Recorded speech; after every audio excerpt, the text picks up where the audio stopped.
Buenas tardes.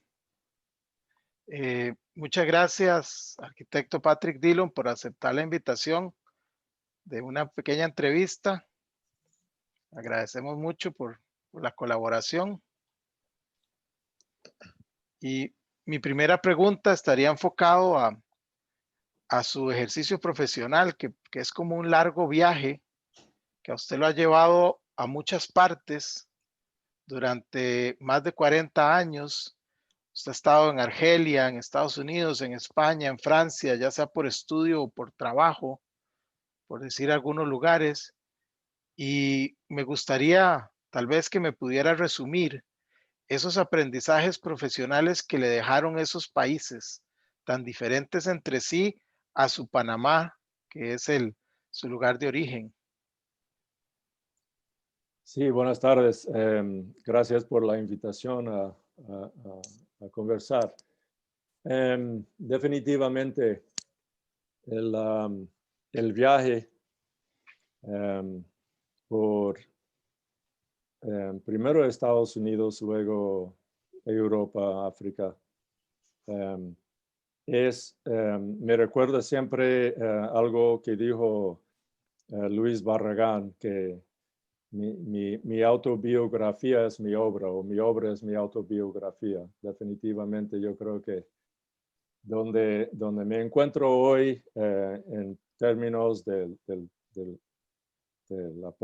mi profesión, la profesión que practico de arquitecto, tiene mucho que ver con esos viajes. O sea, yo vengo de un pequeño pueblo en la ribera del Canal de Panamá, en la confluencia del río Chagres, y no salí de la zona del canal en Panamá hasta que tenía 17 años y llegué a Arizona, en Estados Unidos.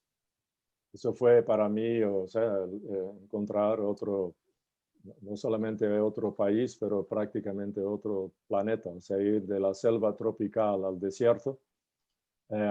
Y además para estudiar arquitectura, pues era realmente um, tuvo un impacto muy importante en mi manera de ser y de pensar. Entonces, al terminar, me fui, yo había negociado con mis padres. Yo tenía originalmente la intención de volver después de mis estudios a Panamá y trabajar con ellos en una empresa de construcción de la familia. Pero negocié con ellos 6 meses de viaje antes de volver. Y entonces me fui al terminar mi maestría en Houston, Texas, en arquitectura, a Europa. Y llegué allá en un momento muy crítico en Europa, en el 78. Y lo digo porque llegué a Londres y luego me fui a Ámsterdam y a París. Y París el 78 era el 10º aniversario del 68 en París, en donde justamente esta revolución de la juventud en contra, ¿no?, de lo que había pasado hasta entonces, cambió, en fin, tuvo secuelas en todo el mundo, o sea, hasta en Estados Unidos con el movimiento hippie, etcétera. O sea, realmente ¿no? Eso era un momento clave en el mundo entero, el 68, el 78, etcétera. Entonces, en España, donde fui a entrar en el taller de arquitectura, finalmente, después de haber estado viajando un par de meses, también era un momento importante porque se estaba debatiendo la creación de la Unión Europea. Y, por ejemplo, en España, en el 78, había recién salido de 40 años de gobierno fascista de Francisco Franco, en donde las libertades sociales eran muy restringidas.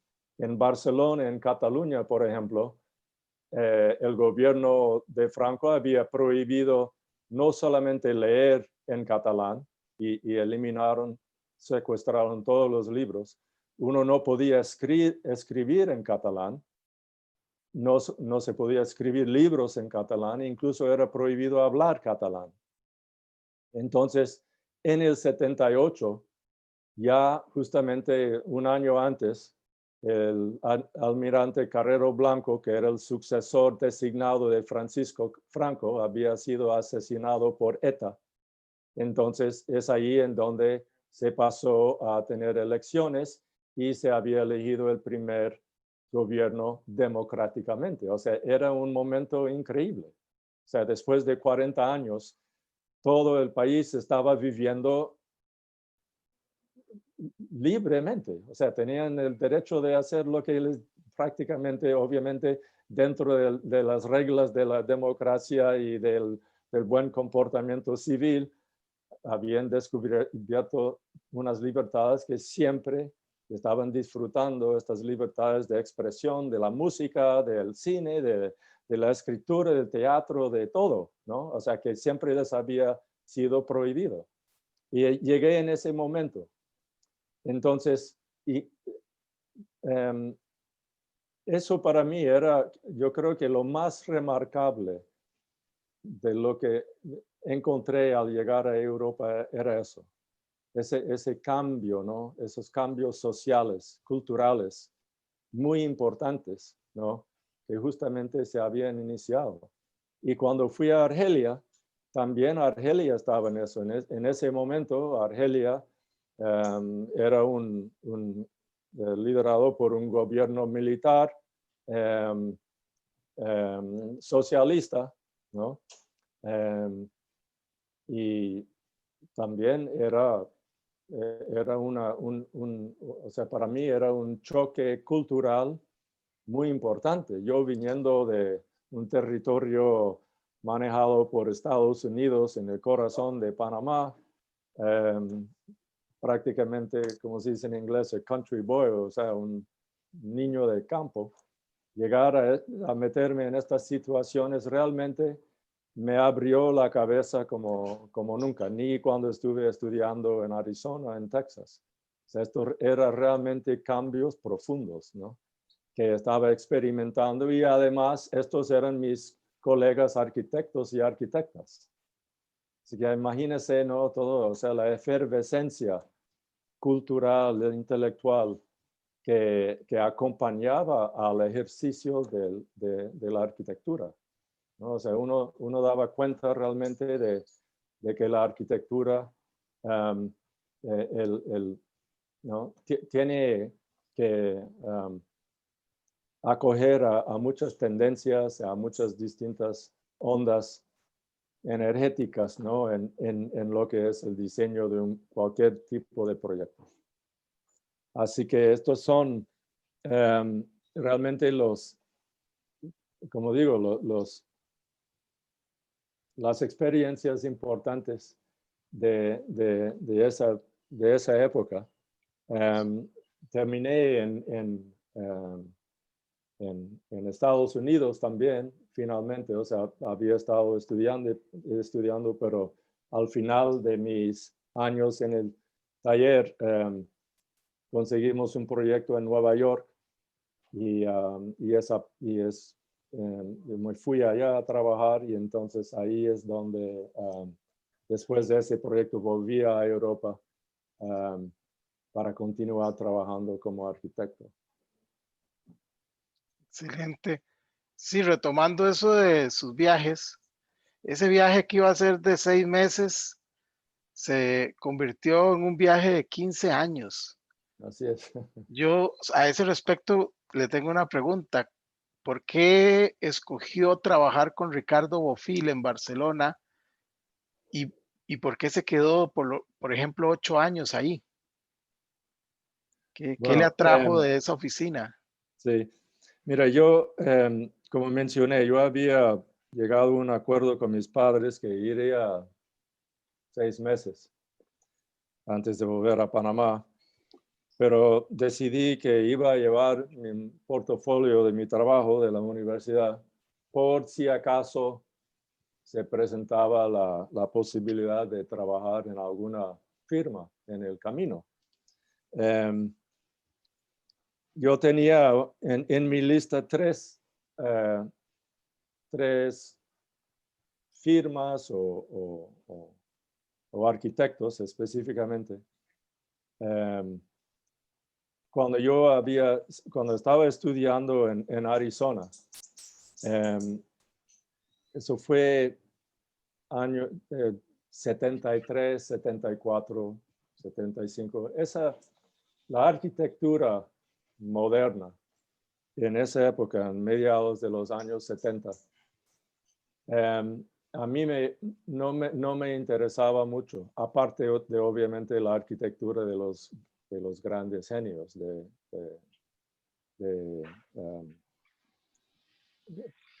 Mies y de Corbu o Wright o Louis Kahn, ¿no? Pero la mayor parte de la arquitectura que me estaban, en fin, induciendo a estudiar era esta arquitectura corporativa ¿no? de las grandes empresas generando para mí una arquitectura sin mucho interés en el, entre comillas, estilo moderno, pero no sé, Skidmore, Owings y Merrill, o sea, como las grandes empresas, ¿no? que estaban haciendo proyectos que realmente para mí no me incitaban mucho interés. O sea, yo me quedaba, o sea, estaba obviamente como digo, un Wright o un Alvar Aalto,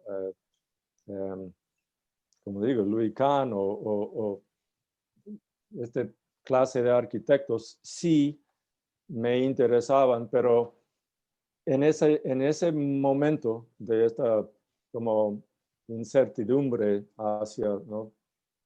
dónde ir luego, porque no veía realmente dónde podía yo llegar a trabajar como arquitecto. Yo descubrí en una revista japonesa, en la biblioteca, una monografía acerca de dos proyectos del taller de arquitectura. No era Ricardo Bofill el taller de arquitectura, era el taller de arquitectura. Y esos proyectos eran Xanadu y la Muralla Roja en Calpe, que son de los años 60. Y a mí eso me voló la cabeza porque eso nunca había visto eso. ¿No? Ni Wright, ni Kahn, ni Corbu, ni Mies. Esto era algo totalmente diferente. Y comencé a investigar quiénes eran esta gente.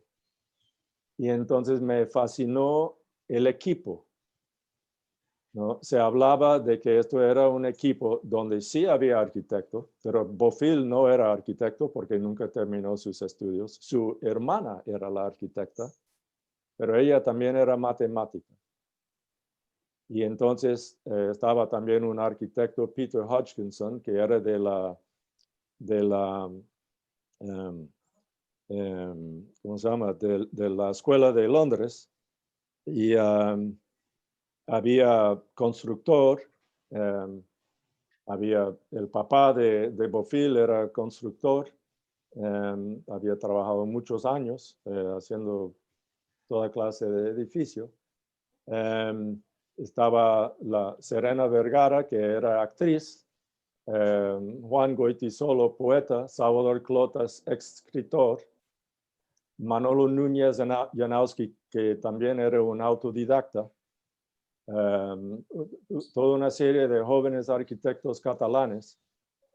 Y este grupo muy, muy, muy heterogéneo estaba haciendo este tipo de arquitectura. Y yo pensé, eso es una de las empresas. Esto está como en el tope de la lista. Pero también en Houston había tenido para un estudio de diseño a un arquitecto de nombre Balkrishna Doshi, que quizás te recuerdas porque es hace algunos años de Pritzker. Pero y también Doshi a mí me gustaba mucho por la escala de su trabajo y el uso de los materiales nativas del lugar, de la India, el ladrillo y las formas muy como tradicionales, pero también de una manera, él había trabajado con Kahn, entonces también tenía esa conexión y se veía esa influencia, ¿no? Y el otro que me había interesado era Aldo van Eyck, pero también porque notaba que había como una intención muy de dónde era él, ¿no? De allá, de Holanda, pues, o sea, de esa cultura del ladrillo y etcétera. Y la escala humana y etcétera. Así que esos eran las tres. Obviamente, bueno, veía muy imposible que fuera a parar en la India. Así que hice un esfuerzo en ese viaje. Pues tenía una amiga que trabajaba con Van Eyck. No era posible y continué mi viaje hasta Barcelona. Llegué, me fui por allá y llegué, yo no sabía que el mes de agosto en Europa es de paro total, es vacaciones obligatorias. Por el calor. Sí, yo llegué en agosto, ¿no? Y fui al taller y la única persona que estuvo era la hermana de Bofill y ella me recibió. Y me dijo, bueno, me miró el trabajo y me dijo, bueno, estamos de vacaciones, pero si quiere volver en septiembre, le esperamos. Así que me fui a Ibiza y pasé un par de semanas y volví en septiembre y entré al taller.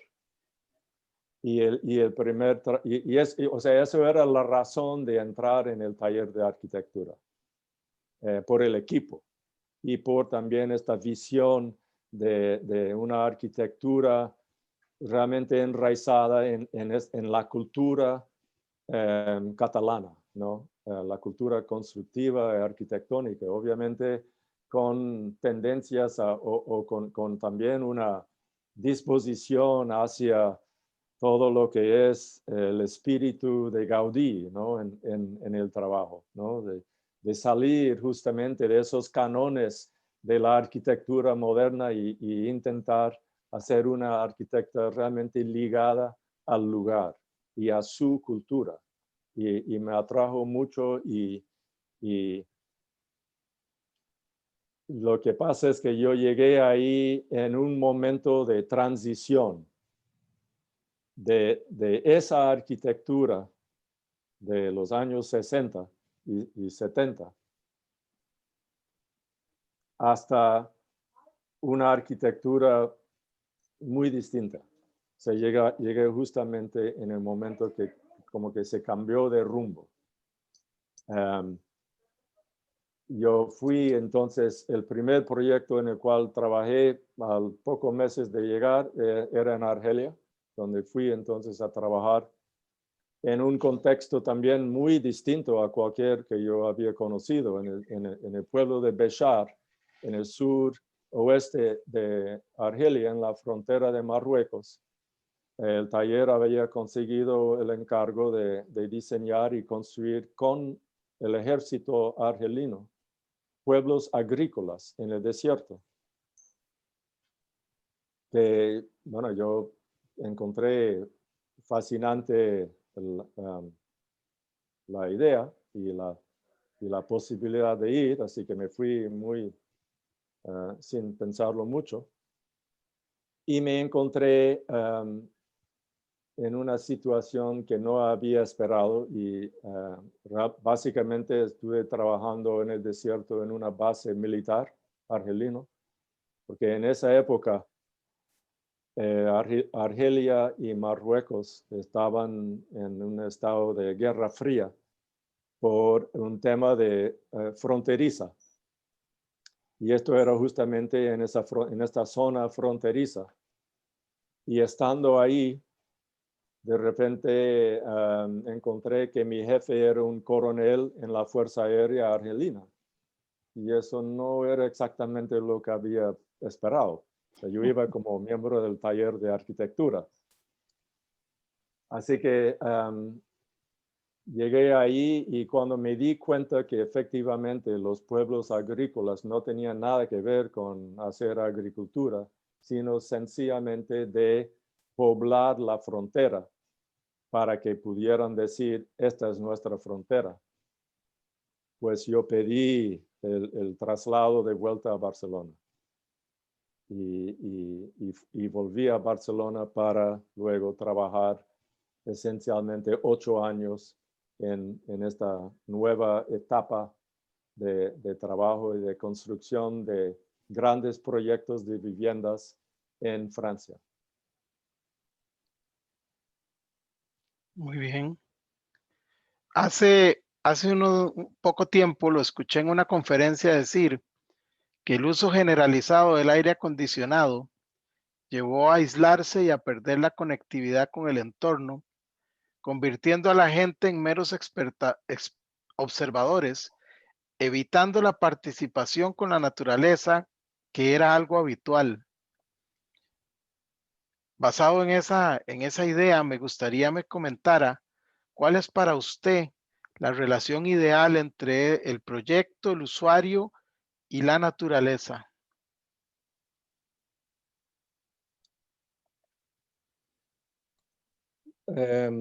Bueno, varias cosas. Para mí es fundamental el hecho de que nacimos y vivimos en los trópicos. Okay. Términos generales. Ahora, vivimos nosotros en los trópicos centroamericanos. Okay. Y el hecho es que hace, 90 millones de años se inició, o se aceleró un proceso de volcanismo y movimientos de placas tectónicas y etcétera, que forzaron el surgimiento y el relleno del espacio que hace 90 millones de años había entre Norteamérica y Suramérica. Y hace 4 millones de años, finalmente, esa franja que hoy en día se llama Panamá y Costa Rica, ya había conectado Norteamérica a Suramérica. Y ese hecho, cambió el planeta, porque cambió todas las corrientes marinas del planeta y eso cambió entonces el clima del mundo entero, del norte, sur, este, oeste, todo el planeta cambió por este hecho. Así que nosotros vivimos por cosas de la vida en un lugar que es muy importante. De hecho, ese surgimiento que causó el cambio climático a nivel planetario durante millones de años, llevó a crear las condiciones en la Tierra para que evolucionara la especie humana. ¿Sí? Hasta hay un científico de nombre Stephen Stanley, que escribió un libro que se llama Los hijos de la edad de hielo, que habla de ese proceso de surgimiento del Istmo de Panamá y el cierre, la separación de los océanos Atlántico, Pacífico, cambio climático, etcétera, etcétera, la evolución del ser humano, y termina su historia diciendo que todos somos panameños.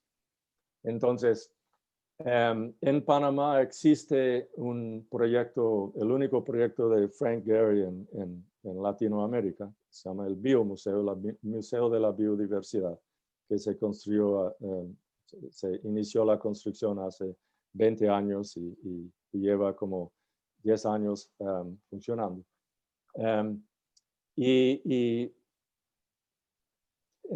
Cuando se estaba diseñando el proyecto, la junta directiva que estaba encargada justamente de llevar a cabo el proyecto, creó una visión y misión. Y la visión, en parte, decía que el biomuseo debe hacer entender a a los panameños, las panameñas, que la biodiversidad que nos caracteriza también a ustedes en Costa Rica y Colombia también, ¿okay? Es uno de los sustratos de nuestra identidad. O sea, sí, ¿no? Somos lo que somos por, en parte, nuestra biodiversidad. Entonces, esto yo lo siento, porque yo nací en este pequeño pueblo dentro del bosque tropical en la ribera del canal, antes de que existiera el aire acondicionado en Panamá. O sea, yo tenía 5 años cuando llegó el primer aire acondicionado al país. Así que yo sé cómo era el antes y después del aire acondicionado. ¿Okay? Y yo sé, yo aún hasta hoy en día recuerdo exactamente cómo era estar en la casa y sentir cómo estábamos metidos en la naturaleza, ¿no? Y el bienestar que eso daba, ¿no? De estar en un ritmo que es natural, ¿no? No es un ritmo impuesto por algo ajeno al ritmo, a las corrientes naturales, ¿no? No es por nada que los lugares de wellness y de recuperación psíquica y física tal están metidos en plena naturaleza. Claro. Porque uno se mete en algo que es mayor de uno y es fundamentalmente sano ¿no? y realmente le llena a uno de mucha energía. Así que eso de una parte, la parte de la biodiversidad y cómo nos caracteriza al lugar donde vivimos. Otra cosa que es una frase que decía Charles Moore, el arquitecto californiano, que me gustó mucho porque creo que es de alguna manera la esencia del tema que quizás parece obvio y no muy perspicaz, pero es importante reconocer también las cosas obvias. Él decía que una de las necesidades básicas del ser humano es morar. Una de sus actividades es habitar, es conectarse, aunque sea temporalmente, con un lugar en el planeta que nos pertenezca y al cual pertenezcamos. Y yo creo que eso lo puedes decir donde sea que existes, ¿no? Y yo creo en eso. O sea, somos de aquí. Yo no soy de Miami, no soy de Londres, no soy de Hong Kong, ¿no? O de Los Ángeles. Yo soy de aquí. Entonces la arquitectura que me sale del alma, ¿no? Es la que siento que es apropiado aquí, no lo que está allá, ¿no? Yo creo que quizás de alguna manera esos años que pasé en Europa, tanto con el taller y luego con mi propia agencia, de alguna manera no eran lo más satisfactorio posible porque yo no era de esos lugares. Yo soy de aquí. Y después de los 15 años volví aquí porque ya entendí que yo nunca iba a ser de allá. Okay. Yo no lo tenía en mi DNA. Mi DNA es de aquí. Entonces, es eso de una parte. Pero volviendo a cuál sería la expresión de una arquitectura esencial, para mí es la tienda de campaña del nómada del desierto. Okay. En los desiertos de África del Norte y del Medio Oriente, hay poblaciones grandes de beduinos, nómadas, tuaregs, muchas tribus que son pastores y ellos viajan libremente por los desiertos con sus manadas. Las manadas intuitivamente están buscando agua y pasto. O sea que hay como una sinergia entre los humanos y sus sus animales, se mueven en armonía. Y el animal le provee al humano el sustento, le da leche, eventualmente le da carne, es regenerativa, so, tiene crías, o sea, siguen creciendo y creciendo y creciendo. Y también el pelaje le sirve a los humanos para tejer las lonas que usan en sus casas, que son tiendas de campaña. Entonces, básicamente, y también las cuerdas que usan para tensar sus tiendas también provienen del pelaje de la cabra. Entonces, solo les hacen falta algunos postes que encuentran en el desierto, en el poco vegetación que hay, siempre hay el postecito, y eso también lo carga pues la cabra, ¿no? Y así, entonces, o sea, yo no obviamente no viven un lujo, una vida de lujo, ¿no? Pero viven y sobreviven y lo han hecho durante generaciones y durante cientos y miles de años.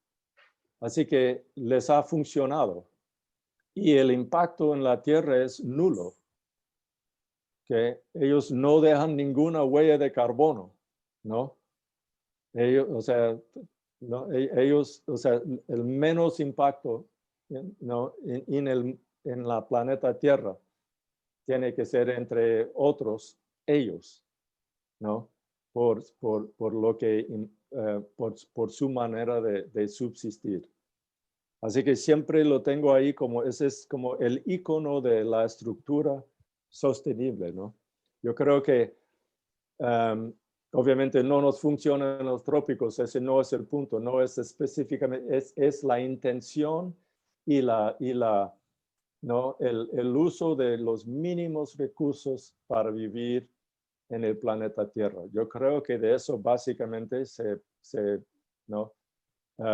Se trata la sostenibilidad, ¿no? Es cómo reducir nuestro impacto, cómo dejar menos huella en el planeta.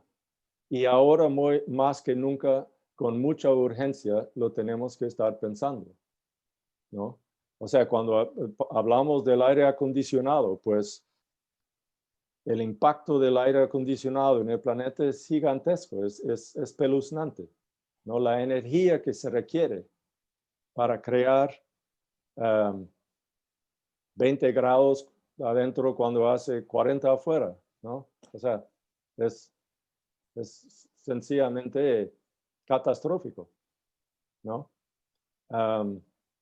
Sin hablar de la huella de carbono que deja la producción del concreto, del vidrio, del acero, etcétera, etcétera, etcétera, ¿no? El impacto de nuestras construcciones y luego el impacto de nuestra manera de vivir en cajas refrigeradas en los trópicos. Luego nos centramos en los carros refrigerados, etcétera, etcétera. O sea, es que es un sinfín, ¿no? Entonces yo prefiero pensar cómo voy a ir al extremo de la tienda de campaña del beduino versión tropical. Sí, claro. Usted habla sobre una arquitectura tropical centroamericana, una respuesta regional en ese sentido a la globalización de la arquitectura, ese estilo internacional que usted mencionaba cuando estudiaba de los edificios como la Lever House de SOM, cajas de vidrio, etcétera. Me gustaría que me ampliara entonces cómo sería esa arquitectura tropical centroamericana. Bueno, de nuevo, yo lo he calificado de centroamericano porque es de donde soy, donde somos. Y nuestra historia centroamericana es, como mencioné antes, con ¿no? la declaración de la visión del biomuseo, ¿no? Que nuestro sustrato es nuestra biodiversidad, ¿no? O sea, el sustrato de nuestra identidad es la biodiversidad. Así que por eso digo, o sea, porque eso no es la historia en los trópicos de Asia, ¿no? Es nuestra historia centroamericana. Pero eso no quiere decir que la arquitectura tropical de Singapur no es la que se tiene que hacer aquí, porque estamos justamente dentro de la franja tropical, ¿no? Que ahí obviamente hay similitudes. Pero quisiera nada más destacar la importancia de Centroamérica simplemente para la existencia del ser humano, pues porque todo eso inició aquí.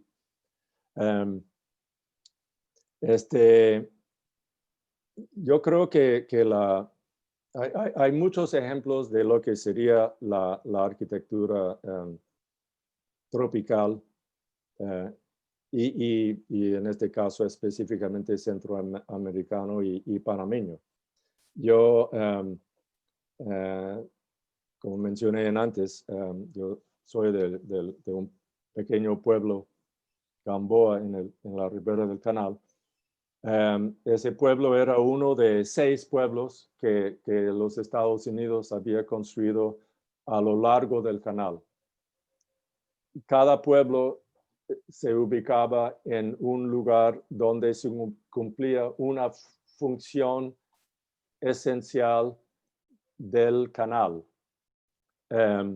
Por ejemplo, en la entrada al Atlántico y en la entrada Pacífico, 2 pueblos en las entradas, donde estaban los puertos.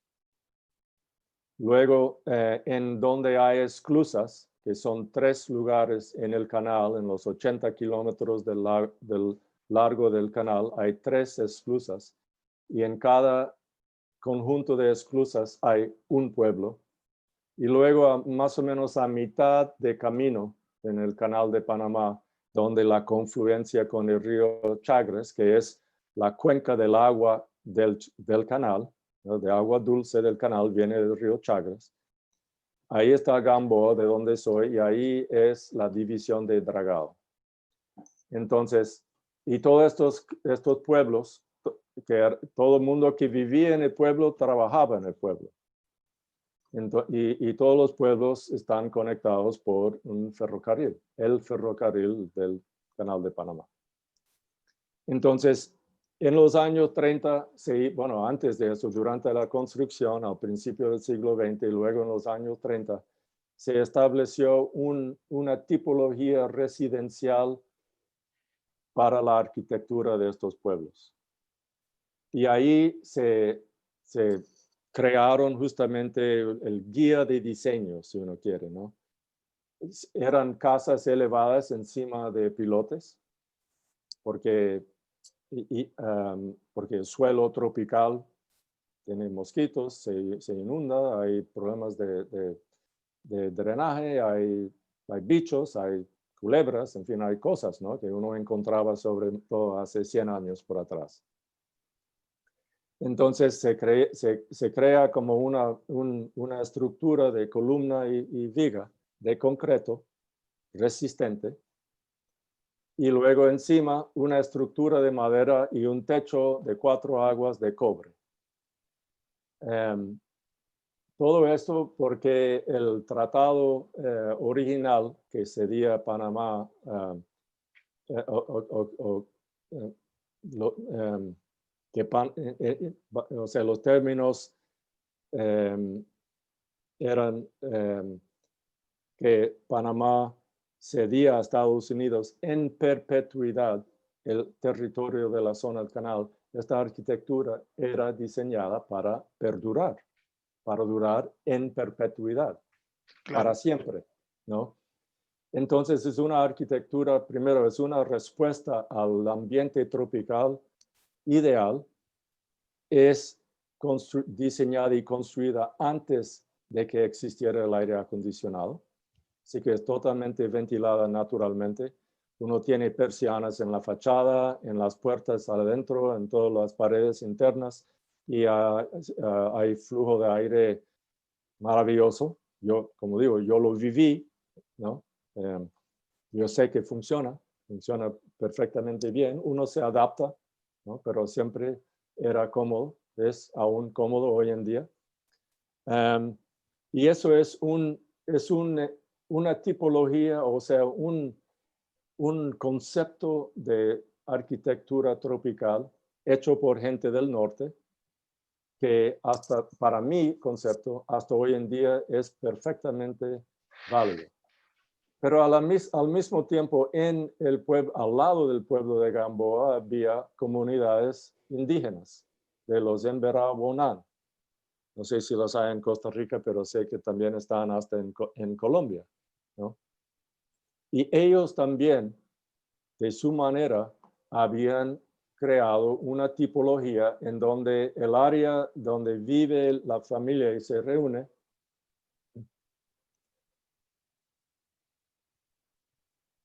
perdón, se me fue el vídeo. Está también elevada, pero sus materiales no son concreto ni cobre, es madera del bosque, ¿no? Y palma y la penca del techo, etcétera, pero es el mismo principio, elevar el lugar de habitar encima del suelo y un enorme techo de paja. Y uno vive perfectamente bien, así que eso es otra tipología. Y lo importante de ese ejemplo de la arquitectura indígena es que estaban usando los materiales que tenían a mano. Pero si vamos al interior de Panamá, a las áreas donde no hay selva, la arquitectura es de barro, ¿sí? Porque es el material que tienen bajo sus pies es el barro. Entonces todo es barro. Las paredes, o sea, la casa en el suelo porque no llueva tanto, ¿no? Adobe, ¿no? Y techos de ladrillos hechos del barro. Eso también es una arquitectura tropical sostenible, ¿no? Estamos usando los materiales que encontramos en nuestro entorno y lo usamos de manera sostenible.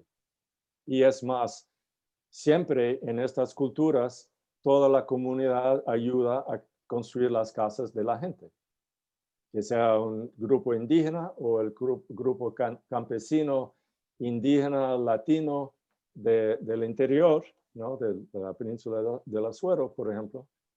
Se hace lo que se llama la Junta de Embarre, donde la comunidad se reúne y crean todo, o sea, hacen, ¿no?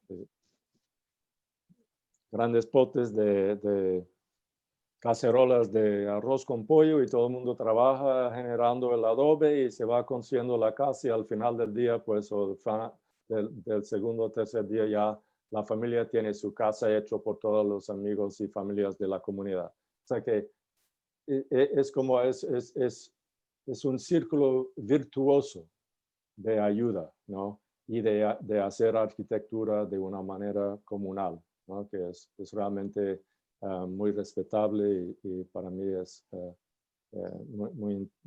muy agradable pensar en la manera en que las comunidades trabajan juntos. Así que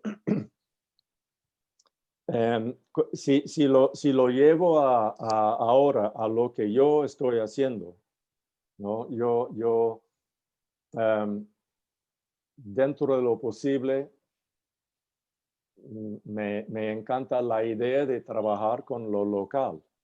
Lo que he intentado hacer en todos los proyectos es reciclar materiales. Mucho de la arquitectura que hacemos es con materiales reciclados. Aquí en Panamá, desde el siglo pasado, desde inicios del siglo pasado, se había construido varias bases militares y en esa época, principio del siglo pasado, hasta los años 40, toda la madera que se usaban en las estructuras de techos o los pisos de estas casas venía de Estados Unidos y típicamente venía de California. Y es una madera que en su estado original es muy resistente a insectos, ¿no? a degradarse. Y típicamente, como se usaba en las estructuras del techo, aunque la madera está ahí desde hace 60, 70, 80 años, nunca le ha tocado agua y nunca le ha tocado el sol. ¿Ok? Entonces, desde hace 20 años, se van demoliendo estos edificios. Yo siempre era uno de los primeros en la fila para comprar toda esa madera que sacaban. Y lo iba estimando porque la madera está en perfectas condiciones, o sea, tiene clavos y tal, ¿no? O se han hecho saques para pasar tubería eléctrica o de plomería y tal, pero eso es parte de la historia. Y toda esa machimbre, 2x4, 2x6, 2x8, 4x10, 12x30, o sea, tucas así de grandes por 20, 30 pies de largo. Todo eso, hay una enorme cantidad de material reciclado y eso es algo que yo he intentado hacer. En la casa de San Lorenzo es que hice como una especie de manifiesto de lo que pensaba debía ser posible, ¿no? Como habitar en los trópicos. Usaba material reciclado de la construcción de un puente, donde teníamos que fabricar formaletas y como tenía que tener cierta resistencia, eran formaletas de acero que se hubiera ido en fin, al trasto, pero los recuperé para transformarlos en vigas y columnas y etcétera para hacer la casa de San Lorenzo. Siempre intentando buscar reciclar o incluso usar materiales que típicamente no son los que habitualmente se usan y eliminando elementos de la arquitectura, o sea, con el propósito justamente de provocar menos impacto, no solamente en este, este, este hilo, ¿no? Entre la fabricación de materiales hasta su uso y su implantación en un sitio, ¿no? No sino también de aprender y disfrutar de vivir con menos. O sea, yo en la casa Salo, o sea, no hace falta tener mucha separación del interior y exterior una vez que uno tiene ya un techo que cumple con, o sea, que provee la mayor comodidad posible, captando agua, proveyendo sombra, etc. Ahora De que nuevo, usted, vuelvo a lo de los trópicos. Tenemos, o sea, la suerte de vivir aquí donde no hace demasiado frío ni demasiado calor. Podemos vivir básicamente con un techo en una hamaca.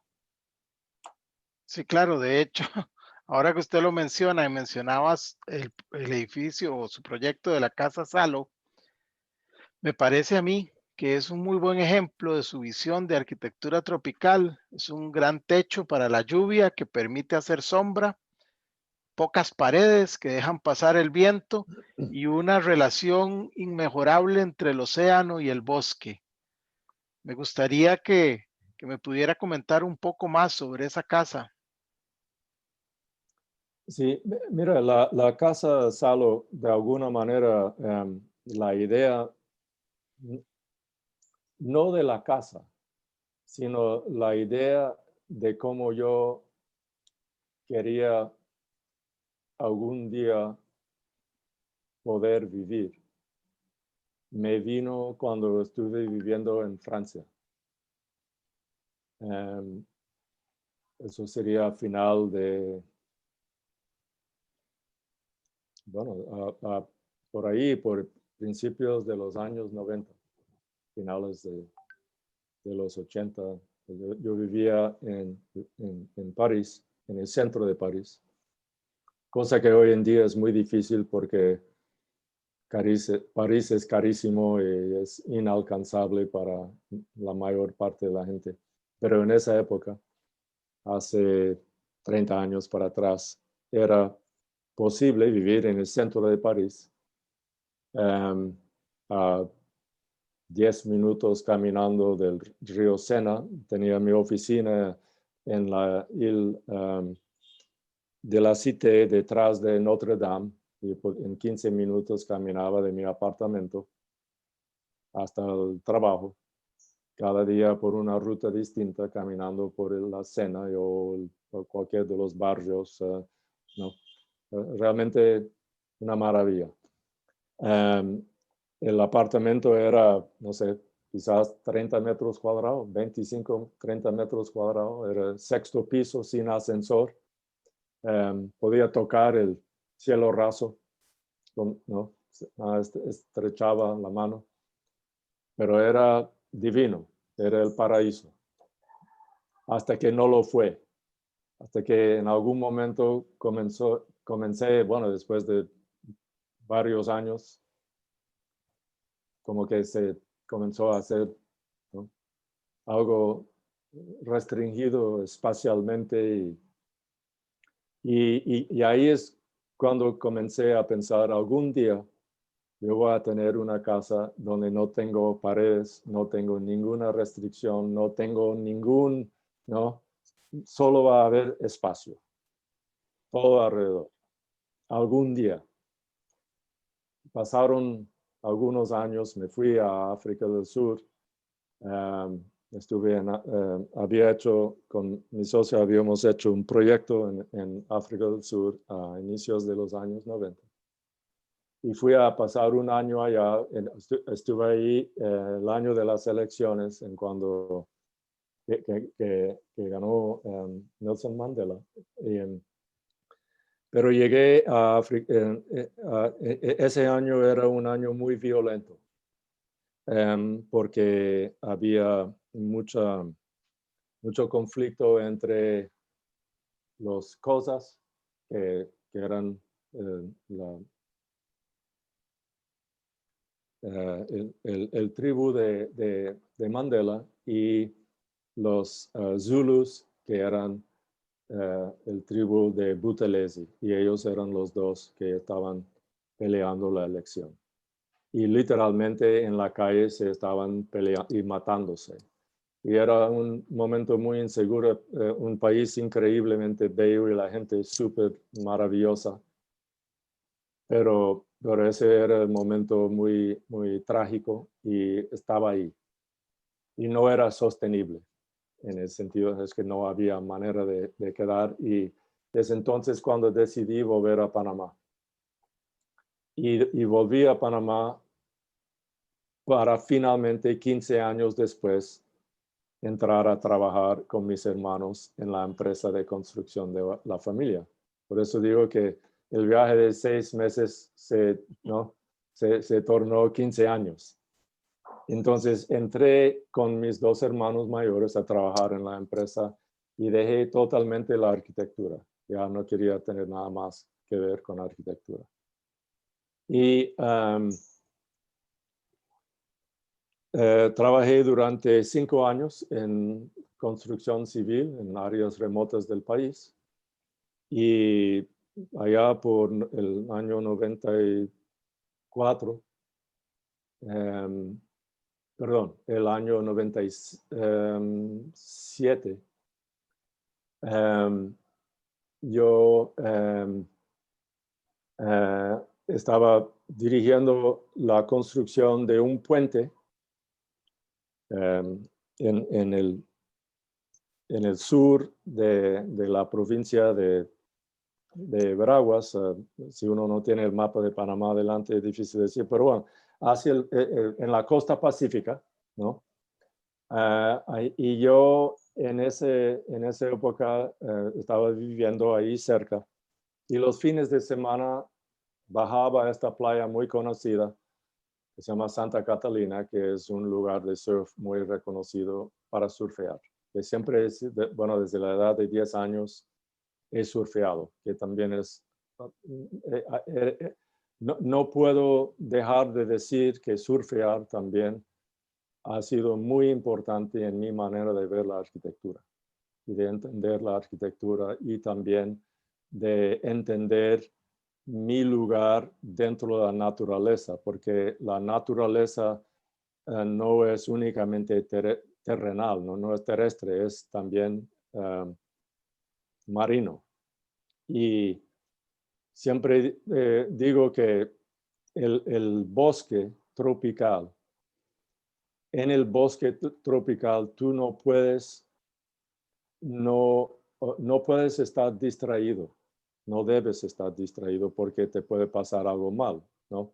Tienes que siempre estar en el momento en donde estás mirando, fijándote, no de una manera paranoica, simplemente atento a todo lo que te rodea, ¿no? Y hay cosas maravillosas, vas a ver cosas maravillosas y también a la vez estás cuidándote de no pisar algo que no tienes que pisar. Pero el hecho es de que estás en el momento. Y eso es fundamental, me parece también para alguien que ejerce la profesión de arquitectura. Uno tiene que estar en el momento porque de eso también se trata la arquitectura. Sí, cuando tú entras en el Panteón en Roma, ¿no? En agosto, ¿no? Al mediodía, y tú ves la luz como entra por un lóculo y es todo negro, pero esa haz de luz que pasa, tú tienes que estar en un momento para ver la maravilla que es eso, para experimentarlo. Si estás conectado a tu celular viendo un TikTok, pues coño, estás perdido y no olvídate. Pero tienes que estar atento a esos momentos maravillosos, ¿no? Entonces la selva es así, el mar es igual. Tú no puedes estar en el mar surfeando o haciendo bodies o simplemente nadando donde hay oleaje, etcétera, y no prestar atención porque te ahogas, ¿no? Rápidamente, en un momentito. Así que son lugares en donde siempre tienes que estar muy en el momento, ¿no? Así que eso es, eso es fundamental. Entonces, en uno de esos viajes a surfear en Santa Catalina, me di cuenta un atardecer increíblemente bello, el sol poniéndose en el oeste. Me di cuenta de un lugar en la distancia. El día siguiente me fui por allá con un señor, un botecito, fuimos a ver. Bueno, y finalmente descubrí este lugar donde adquirí un terreno, que es la Punta San Lorenzo. Y ahí es donde decidí que iba a poner en práctica ese lugar sin paredes, sin vecinos, encima de un cerro con vista a 360 grados. Y pude poner en práctica entonces las ideas que había ido pensando y anotando. Y con algunos de los obreros de la construcción del puente, íbamos los fines de semana para trabajar en la casa. Y al principio la casa era lo mínimo, era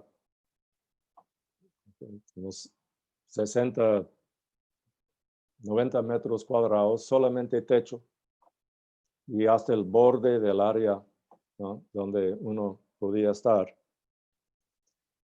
Y entonces comencé a ir allá a vivir los fines de semana y a pasar ratos ahí. Y lo que pasó es que venía la naturaleza encima. O sea, la casa está orientada en un eje norte-sur y hacia el sur, al mar abierto, es de donde vienen las tormentas del mar durante 8 meses del año. Luego en el verano no viene la lluvia del sur, pero vienen los vientos del norte.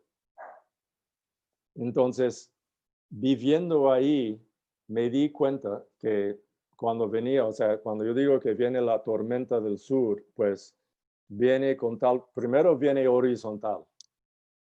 Okay, no, o sea, el techo ya, o sea, viene de frente, no viene desde arriba para abajo, viene de frente del mar, porque además estoy encima del cerro. Entonces, bueno, ahí fui adaptando la casa justamente a todas estas fuerzas naturales que venían a, ¿no? Intentar borrarme del cerro. Ahí entonces sabía que tenía que crecer el techo hacia allá, luego crear las corredizas para que pudiera, o sea, parar la lluvia que venía horizontalmente. Eso ahí, entonces, eso ya cuando hace buen tiempo, pues lo abres, cuando no, lo cierras y está seco detrás de eso. Lo mismo del norte. En verano viene el viento del otro lado también, o sea, tienes que parar el viento como sea, ¿no? Pero también te puede tumbar la pared, así que tienes que dejar, ¿no? Lo tienes que afinar la casa, es como un instrumento que vas afinando para que exista dentro de todo este conjunto de fuerzas naturales. Y luego también simplemente quería más sombra, entonces del este hacia el este y el oeste, pues también crecer y crecer y crecer el techo. Así que finalmente se creó un núcleo que se fue expandiendo en base a la experiencia de vivirlo. Nunca lo hubiera podido diseñar sin haberlo vivido.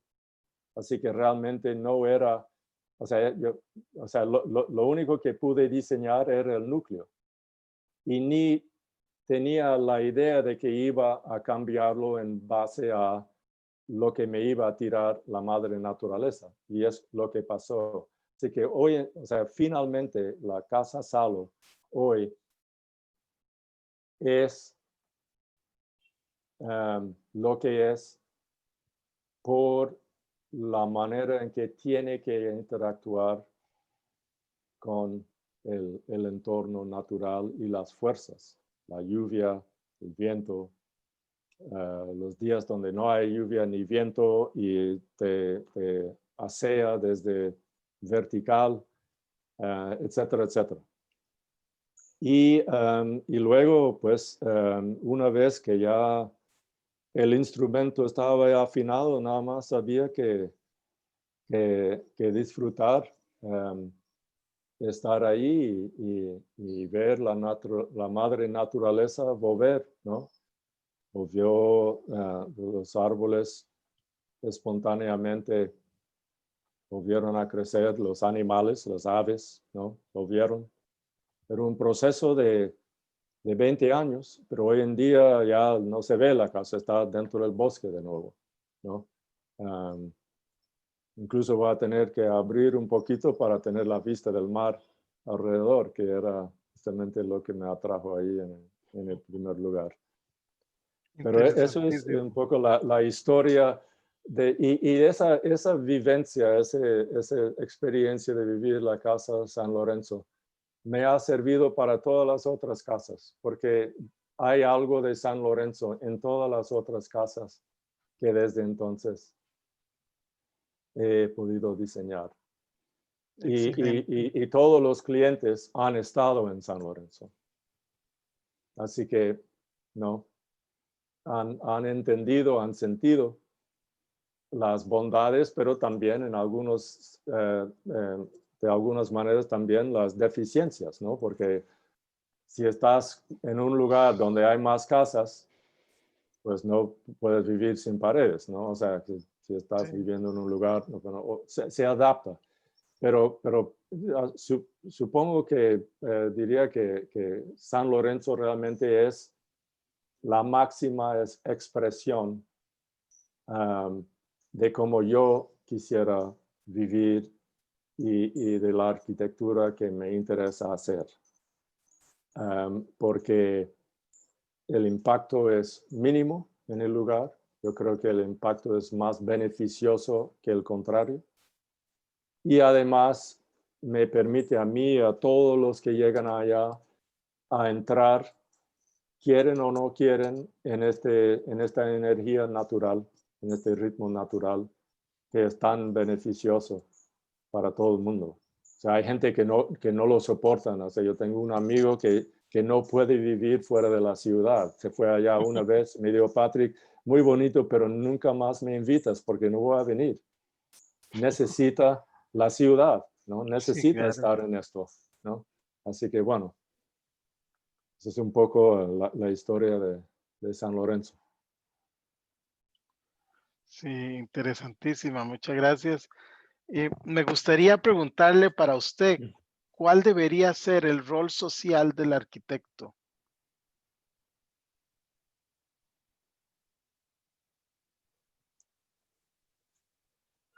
Yo creo que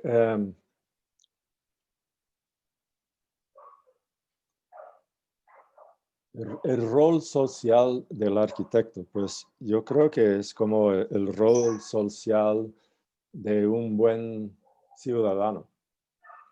O sea, ante todo somos ciudadanos, ¿no? Somos hermanos y hermanas humanos. Tenemos todos que vivir juntos y tenemos que entendernos y tenemos que poder colaborar y tenemos que ser dentro de lo posible, ¿no? Tenemos que entender a los demás y debemos sí, ser buenas personas, ¿no? Y entonces el rol social es de ser una persona ética, una persona moral, una persona solidaria, una persona amiga, um, una persona con quien se puede contar para echarle una mano en algún momento. Um, y de paso somos arquitectos.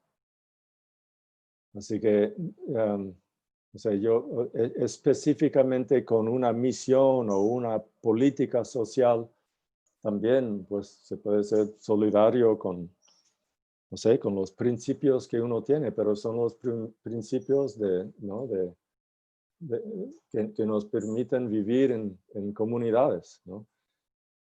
No sé, vuelvo al ejemplo, se me viene a la mente el ejemplo de las comunidades del centro del país donde se unen para hacer la casa del vecino, ¿no? Toda la comunidad se reúne, ¿no? Como comunidad, ¿no? Para trabajar juntos para el beneficio de una familia, porque luego esa familia va a trabajar para ti y etcétera, etcétera.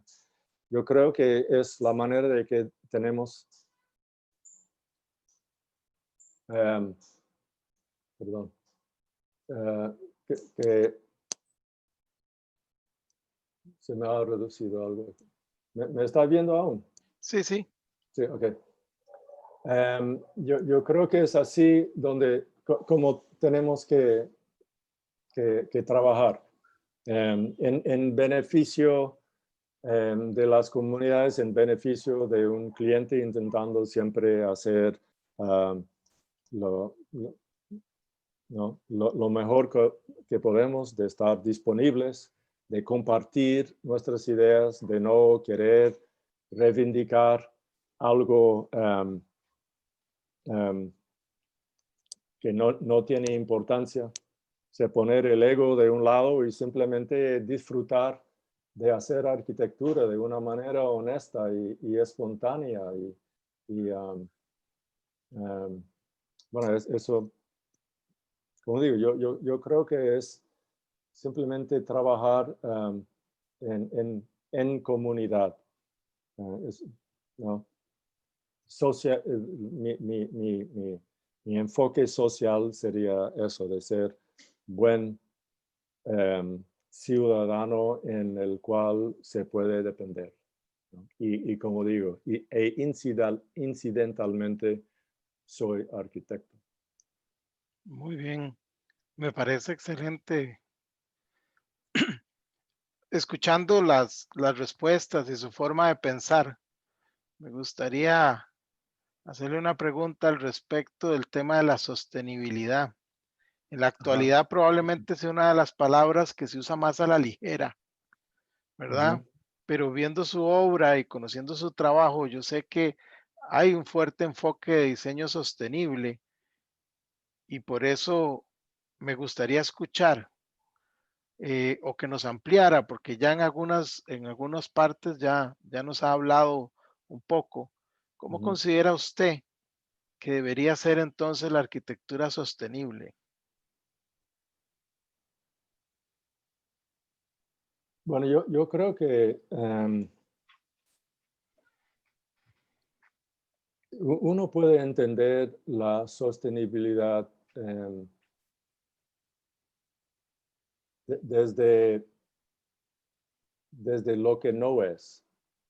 O sea, por ejemplo, em, en antes yo mencioné, o sea, cuál es la traza de carbón que deja, ¿no? La arquitectura que haces. Em, por ejemplo, si yo uso, si yo hago una estructura de acero y vidrio y concreto, pues aquí en Panamá, por ejemplo, el acero vendrá probablemente de China. ¿Okay? Entonces, yo creo que es interesante ver justamente cuál es la ruta del, de la fabricación de ese acero, ¿no? Desde el inicio hasta que está en el edificio acá en Panamá. Y lo mismo con el vidrio, o el mismo con el concreto. No es tanto el impacto de ese edificio aquí en la ciudad de Panamá, es el impacto en la naturaleza que supuso crear ese acero, o ese concreto, o ese vidrio. O sea, primero la minería, ¿no? Para extraer los minerales que se usan para fundar el acero, fundir el acero. La cantidad de energía que se gasta, la cantidad de carbono que se emite a la atmósfera en las fábricas, en esos hornos para fabricar el acero, ¿no? Luego, el gasto en energía para llevarlo desde China hasta acá, y etcétera, etcétera. De repente, ese acero que está bonito, chévere, o sea, la huella de carbono que dejó es gigantesco. Entonces, tú lo puedes poner aquí en un edificio que tiene un LEED platino, pero, pero el desastre que causó para fabricarse, nadie habla de eso, ¿no? O sea, la industria en la cual estamos trabajando es terriblemente impactante en todo lo que es problemático a nivel, entre comillas, de sostenibilidad. O sea, el planeta está sufriendo por estos, ¿no? Estas industrias de extracción y fabricación de los materiales que nosotros usamos en, um, en nuestra arquitectura, ¿no? El vidrio igual, el concreto igual, el acero de refuerzo, ¿no? Todo esto son procesos extractivos tremendamente impactantes y de una manera negativa en el ambiente, en nuestro entorno natural, al nivel global. De una parte. Entonces, contrastemos el proceso de hacer ese viga de acero con, o incluso, o sea, por ejemplo, vamos a decir, con una tuca de madera. Okay, yo tengo una plantación de madera sostenible, también certificada por el US no sé qué de forestal sostenible. Bueno, ¿qué hay que hacer? Hay que construir un camino dentro de esta plantación, o caminos, tractores, diésel, etcétera, etcétera. Tengo que entonces sacar ese material llevarlo a un aserradero, donde hay también ¿no? procesos mecánicos e impactantes, combustible, tarará. Todo eso es parte de la huella de carbono que deja la producción de esa tuca, que es muy bonito y, entre comillas, sostenible. También vas a ganar puntos en la lista de LEED porque usaste la madera. Pero ahora pensemos como ejemplo. No digo que es ¿no? lo máximo y que todo el mundo tiene que hacerlo, pero el bambú, ¿cuál es la huella que deja? Primero, es alguien con su machete que hace un senderito, entra en el bosque de bambú, lo tumba la tuca y lo lleva fuera en su hombro. Esa es la huella que deja extraer bambú con respecto a la huella que deja la fabricación de una viga de acero, por ejemplo. O sea, no tiene nada que ver, ¿no? O sea, son extremos opuestos, pero de alguna manera nuestra práctica o sea, nuestra intención de hacer arquitectura sostenible cae entre esos extremos. Yo me tiendo hacia el bambú. Yo nunca he hecho una casa o una estructura en bambú. E incluso aquí en Panamá, no solamente es prohibido, o sea, no está certificado o permitido construir edificios para uso o habitación de humanos, sino tampoco lo es la madera, ¿no? O sea que ahí entra también ese reglamento, eso es absurdo, o sea que hay edificios, estamos haciendo rascacielos de madera, ¿no? Que es, entre comillas, sosteniblemente ¿no? cultivada, como alternativa al acero. Eso ya sería un gran cambio si pudiéramos eliminar, ¿no? la necesidad del acero en nuestra arquitectura por la madera, pero incluso mejor que permitieran construir en bambú. Y hay civilizaciones que siempre han construido con bambú. Todos conocemos las imágenes de los rascacielos en Hong Kong, que son de acero y vidrio, pero todo el andamiaje es bambú, ¿no? De 40, 50 pisos de alto. Así que, ¿por qué no hacer el edificio en bambú? Seguramente se podría. Y el impacto sería muchísimo menos, ¿no? Sí, claro. Entonces, yo creo que si vamos a aceptar que, bueno, o sea, estamos mal desde el inicio por todos los materiales que estamos obligados a usar porque el reglamento lo exige y el mercado es lo único que nos deja usar, ¿no? Entonces, ¿dónde queda la sostenibilidad? ¿Cómo hacemos? Bueno, podemos hacer edificios urbanos con la posibilidad de ventilación natural, ¿no? Más terrazas abiertas para que la gente pueda estar afuera, ¿no? Reducir el uso del aire acondicionado, que tiene también el beneficio de conectarse uno más al entorno, de estar más en el momento, ¿no?